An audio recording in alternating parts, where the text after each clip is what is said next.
Resistance band activities यानी कि थेरा band rubber के बैंड के साथ आप किस तरह अपने पाँव का फुट ड्रॉप ठीक कर सकते हैं।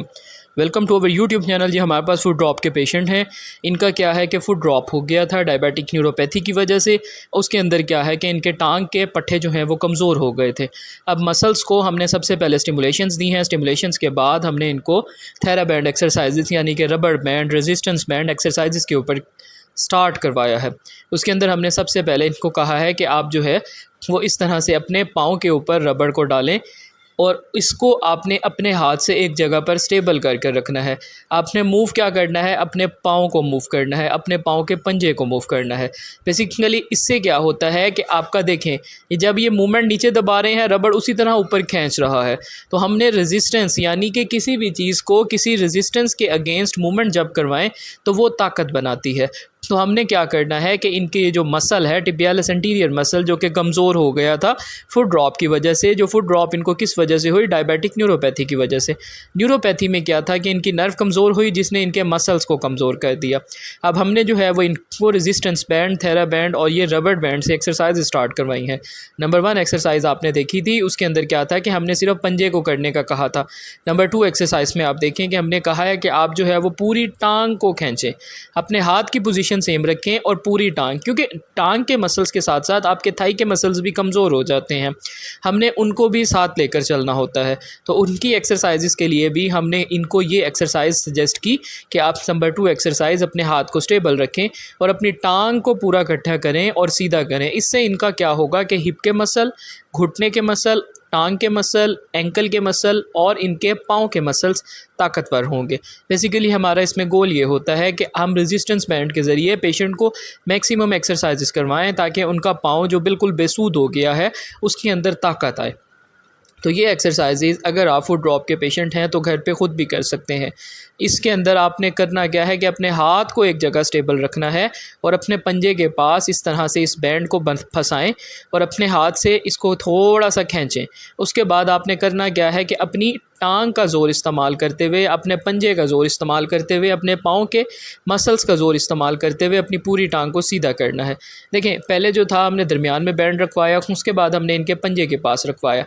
उससे क्या है कि इनका पाँव भी, ये देखें जैसे ये ऊपर जाता है ना, तो ये जब खींचते हैं तो पाँव ऊपर की तरफ जाता है, तो इससे टांग के मसल भी जो कमज़ोर हैं मजबूत होंगे, पाँव के और एंकल के मसल भी। ठीक है, ये बहुत ज़्यादा रेजिस्टेंस के ख़िलाफ़ जो है वो मूवमेंट होती है जो कि स्ट्रेंथ डेवलप करती है। अगर आपके फुट के मसल्स ताकतवर होंगे, टांग के मसल ताकतवर होंगे, घुटने के मसल ताकतवर होंगे, तब ही आप फुट ड्रॉप के साथ लड़ सकते हैं।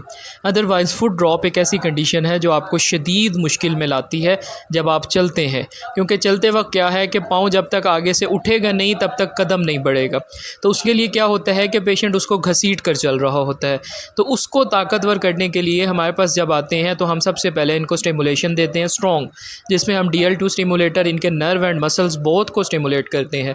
जब वो अच्छे से स्टिमुलेट हो जाते हैं, उनके अंदर थोड़ी सी एक्टिवनेस आती है, उनकी मसल टोन बनती है, तो हम उसको स्ट्रेंथनिंग एक्सरसाइजेस पर डाल देते हैं। अब देखें इस एक्सरसाइज में इनका पंजा जो है वो भी हरकत के साथ ऐड हो रहा है। तो ये एक्सरसाइजेस बेसिकली एक ही बैंड से, रेजिस्टेंस बैंड से आप घर बैठे हुए कर सकते हैं। देखें जब इन्होंने इसको काफ़ी सारा किया तो उसके बाद ये थोड़ी सी इनके मसल थक गए। अब इनकी जो लेफ़्ट वाली टांग थी उसकी फुट ड्रॉपिंग थी। अब वो क्या था कि जैसे थोड़ी सी वर्किंग हुई तो वो ज़रा गर्म होनी शुरू हुई, मीन के उसके अंदर ब्लड सर्कुलेशन अच्छी हुई, क्योंकि पहले वो इनकी टांग ठंडी रहती थी। तो हाथ लगा कर चेक कर रहे हैं कि उसमें ब्लड सर्कुलेशन इनको इम्प्रूव होती हुई नज़र आ रही है। लास्ट में एक्सरसाइज देखें, इसके अंदर आपने थोड़ी सी ज़रा एफ़र्ट को बढ़ा देना है।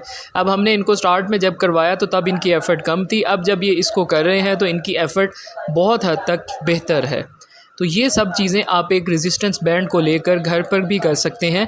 अगर आप फुट ड्रॉप को सही तरीके से ट्रीट करें तो आपका फुट ड्रॉप काफ़ी हद तक बेहतर हो जाता है। कुछ कंडीशन ऐसे होती हैं जिनमें नर्व मुकम्मल तौर पर ख़त्म हो चुकी होती है या उसका लिंक ख़त्म हो जाता है, लेकिन कुछ कंडीशंस ऐसे होती हैं जिनके अंदर इसको रिज्यूम किया जा सकता है, यानी कि रिस्टोर किया जा सकता है। अगर नर्व जो है वो परमानेंट डैमेज हो गई दैन ये होता है कि हम फुट के मसल को स्ट्रेंथन करवा कर उसकी जो है वो मूवमेंट को इंक्रीज़ करवा सकते हैं, यानी कि हम सिर्फ मसल से काम ले सकते हैं। अगर नर्व इंटैक्ट है, बेहतर है और मसल वीक हो गया है नर्व की कमज़ोरी की वजह से, तो उसको स्टिमुलेट कर और फिर जो है वो स्ट्रेंथनिंग करवाई जा सकती है।